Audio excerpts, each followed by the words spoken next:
जी हाँ, खंडवा शहर की एकमात्र पेंट की दुकान जो है भारत सरकार द्वारा ISO प्रमाणित, जहां आप पाएंगे एशियन पेंट्स और ड्यूलेक्स पेंट्स की सारी रेंज और भारतीय रेलवे में लगने वाला एपॉक्सी पेंट्स। साथ ही हमारे यहाँ वाटरप्रूफिंग केमिकल की सारी रेंज उपलब्ध है और मकान में लगने वाले दीमक का काम भी किया जाता है। अधिक जानकारी के लिए संपर्क करें राजा पेंट्स, बॉम्बे बाजार, खंडवा।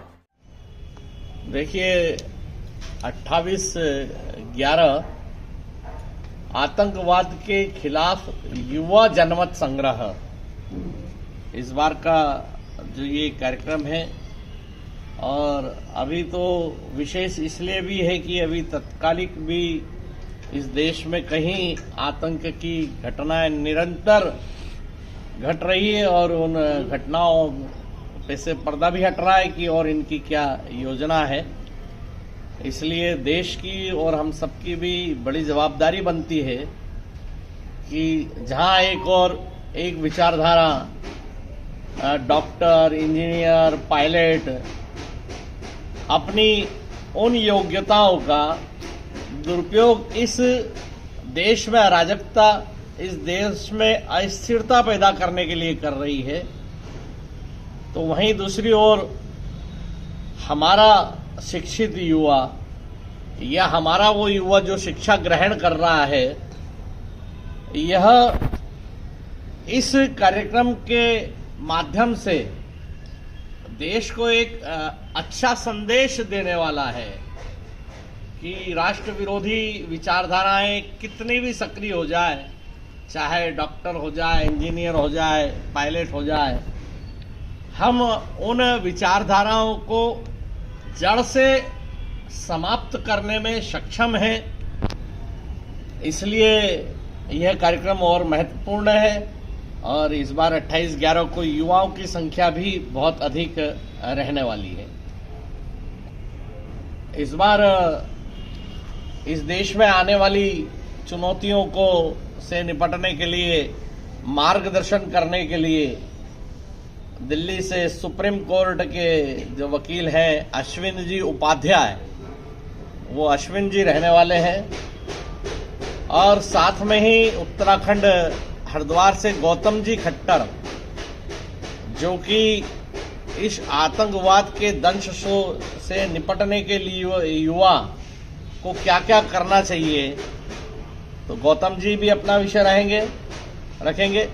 साथ ही जब एक समय था जब मालेगांव में बम विस्फोट हुआ था और उस समय उस विस्फोट को एक हिंदू आतंकवाद नाम, जो एक उस समय सरकार थी कांग्रेस की, दिग्विजय सिंह द्वारा हिंदू आतंकवाद जो नाम दिया गया था, उसमें हमारी बहन साध्वी प्रज्ञा दीदी, कर्नल पुरोहित जी, समीर जी कुलकर्णी, ऐसे असंख्य राष्ट्रभक्तों को चुन चुनकर उठाया था और उन्हें जबरन में उन पर ये आरोप लगाए थे कि ये मालेगांव का विस्फोट एक हिंदू आतंकवाद है।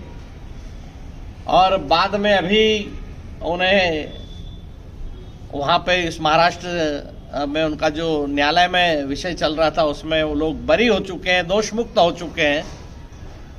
तो उस दरमियान जितने समय समीर जी, दीदी प्रज्ञा, ये लोग जेल में रहे, तो समीर जी ने जो यातनाएं सही है उस समय, उन सब यातनाओं को लेकर भी वह विषय इस मशाल मार्च के प्लेटफॉर्म से बताने वाले हैं। तो मालेगांव बम ब्लास्ट से आरोप दोष मुक्त हुए समीर जी कुलकर्णी भी इस कार्यक्रम में रहने वाले हैं। भैया, मशाल मार्च का रूप कैसे करेगा? देखिए, मशाल मार्च में शहीद परिवारों का जो सम्मान करते हैं वो यथावत रहेगा। साथ ही इस बार हमने जो पिछली बार मशालें जो 1000 से ऊपर थी, इस बार हमने मशालें सिर्फ 5 कर दी है ताकि दुर्घटना को कोई अवसर न बना पाए।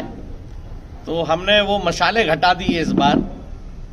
और दूसरा कि चूंकि बैठिए खुश जी, मशाल मार्च जो लंबा निकलता था, पड़ावा तक आता था, पिछली बार घंटाघर तक था, उसको उस शहीद सीताराम जी की जो हत्या की गई थी, जो बलिदान हुए थे, उस टनल से निकाल के वहीं हिंगलाज माता का जो गेट है बाहर निकल के वहीं के वहीं इसका समापन कर दिया जाएगा।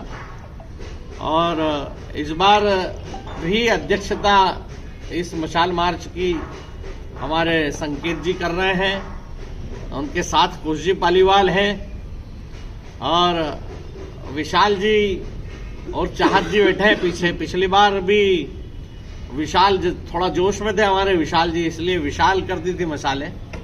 तो मशाल मार्च तो इनके नेतृत्व में ही निकलेगा, विशाल जी के और चाहत जी के, और इनकी जो पूरी टीम है, आकाश जी है, मोहित जी है, इनकी ये पूरी टीम सक्रिय रहेगी इस मशाल मार्च में। दिया मतलब शहर में नहीं निकल रहा है, क्या कारण है? तो अनुमति नहीं मिली? नहीं, अनुमति का कोई प्रश्न नहीं है, शासन प्रशासन का कोई दबाव नहीं है किसी भी प्रकार का। ये हमने ही पिछली बार की दुर्घटना को देख के ये निर्णय लिया कि हमारा जो संदेश है आतंकवाद के खिलाफ वो पूरा होता है, हमारा जो संदेश मशाल का है वो आजकल मोबाइल में आ गए हैं, वो टार्च पूरा कर देगी। हमारा जो संदेश शहीदी का, आप जो हमारे बलिदानी का है, उस टनल से हम होकर गुजर रहे हैं। वो हमेशा हम उस समय हनुमान जी महाराज को एक पत्रक दिया करते थे कि इन हत्यारों को फांसी हो, इसलिए वो परंपरा थी। और ईश्वर की कृपा से बाकी सबका एनकाउंटर हो चुका है।